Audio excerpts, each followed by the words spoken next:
Assalamualaikum warahmatullahi wabarakatuh.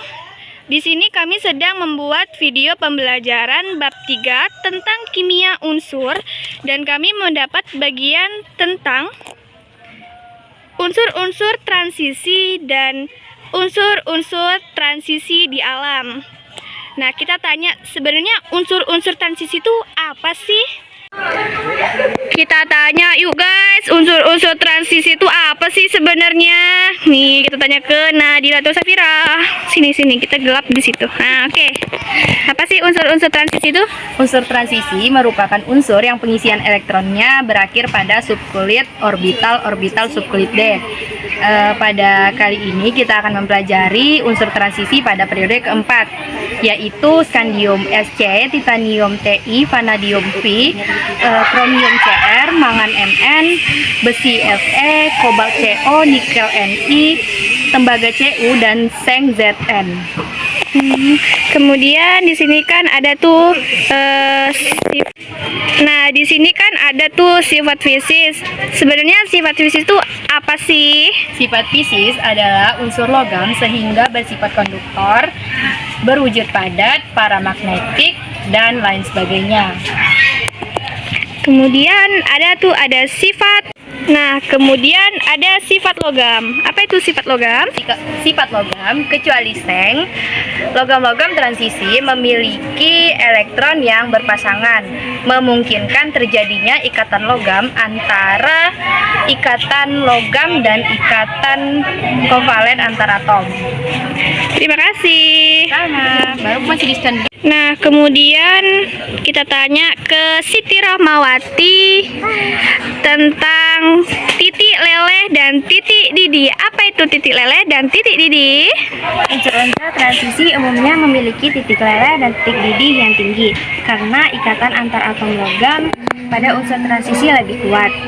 Nah, titik leleh dan titik didih seng jauh lebih rendah dibanding dengan unsur transisi periode keempat lainnya, karena pada seng orbitalnya D-nya telah terisi penuh sehingga membentuk ikatan kovalen. Nah, kemudian ada sifat magnet. Apa sih sebenarnya sifat magnet itu? Nanti dijelaskan dengan Abang Heri.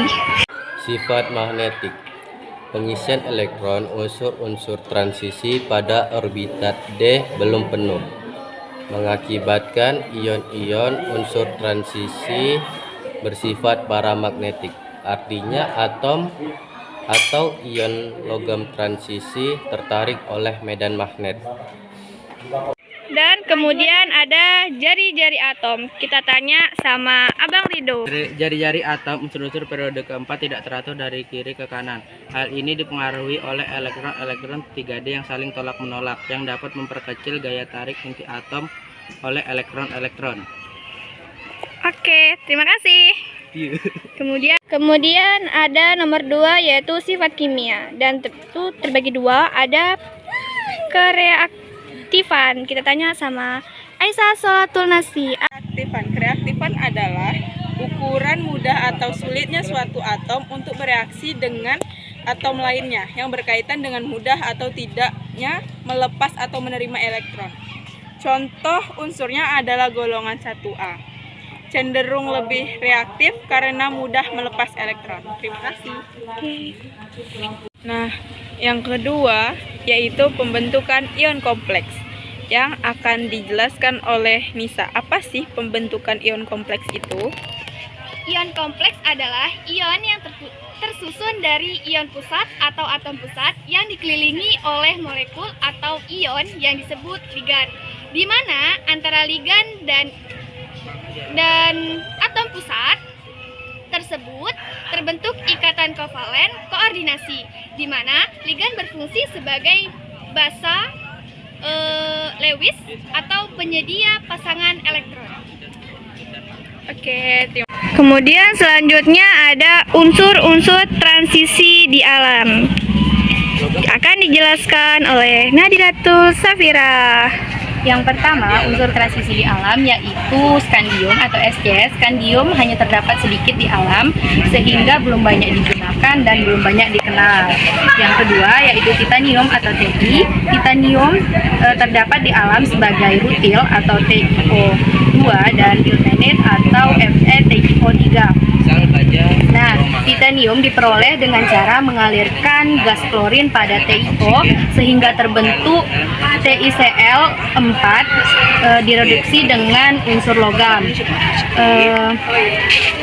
Logam ini biasanya digunakan untuk membuat pesawat terbang dan mesin-mesin jet. Yang ketiga yaitu vanadium. Vanadium terdapat di alam sebagai vanadit. Panduan vanadium dan besi membentuk baja yang sangat kuat, tahan karat, dan tahan kejut, sehingga banyak digunakan untuk membuat permobil. Senyawa vanadium yang paling penting adalah vanadium oksida.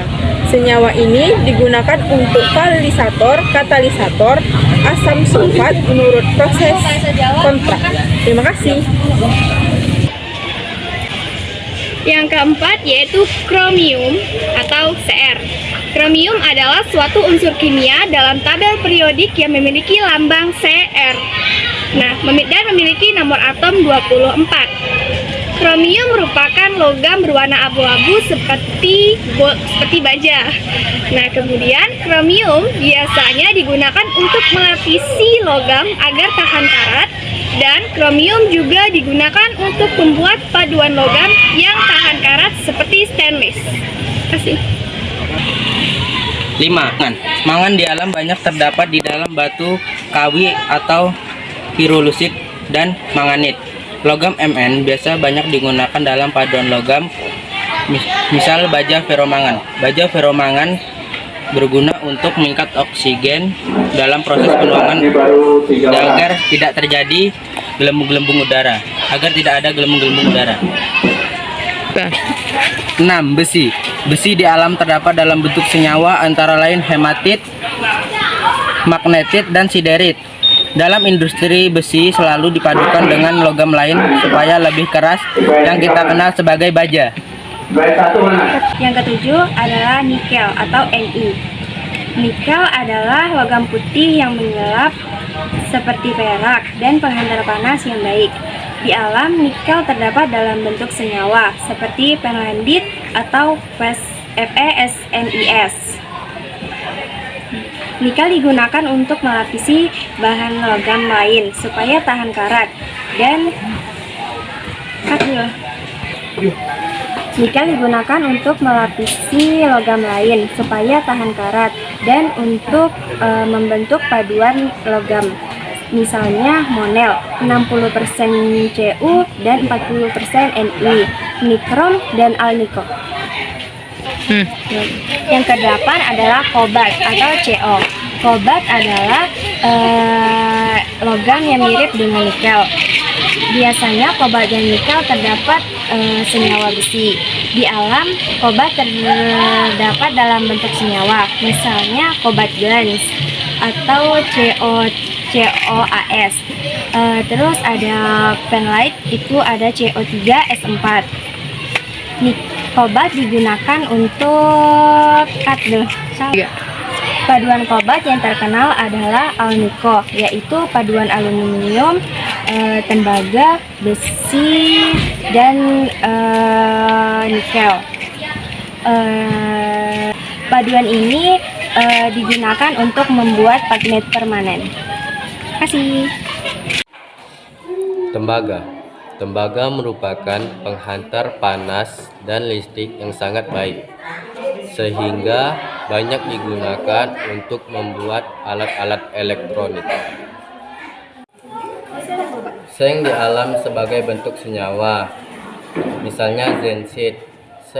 Seng sebagai alat lapisan besi agar tahan karat, dan sebagai logam paduan, misalnya kuningan.